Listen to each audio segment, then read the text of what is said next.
د اوکراین سفارت وایي ګڼ پاکستانیان حاضر شوي چې دغه هیواد جګړې ته لاړ شي. تاریخ ګواه دی چې پاکستاني حکومت تل د پردیو جګړو لپاره د پیسو په بدل کې خپل پوځیان او عام خلک لیږي ترڅو له یوې خوا نظامي مرستې ترلاسه کړي او له بلې خوا ډالري، لکه څنګه چې پاکستاني پوځ عربستان ته خپل پوځیان د جګړې لپاره په کرایه ورکړي وو.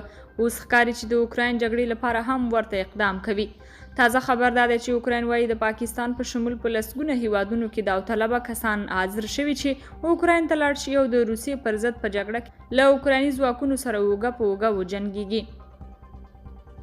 اوکراین په څه باندې 50 هیوادونو کې د خپلو سفارتونو په ویبپاڼه او دغه راز رضاکارو جنګیالیو ته په ځانګړې ویبپاڼه فایټ فار اوکراین کې د هغو کسانو نومونه ثبتوي چې جنګي تجربه لري او حاضر دي چې د روسیې د یرغل په وړاندې د جګړې لپاره اوکراین ته لاړ شي.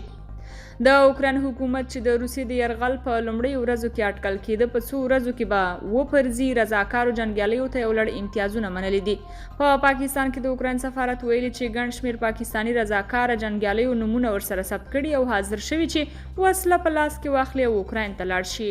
په فایټ فار اوکراین ویبپاڼه کې اعلان شوی چې د اوکراین د جګړې رضاکاران بې ویزې اوکراین ته ورتلی شي او له جګړې وروسته د اوکراین تابعیت او نور امتیازونه ورکړل کیږي. په همدې منځ کې پاکستان چې ظاهرا یې ځان د اوکراین په جګړه کې بې طرفه اعلان کړی، په اسلام آباد کې د اوکراین د سفارت هغه ویبپاڼه بنده کړې چې پاکستانیان د اوکراین جګړې ته وربولي.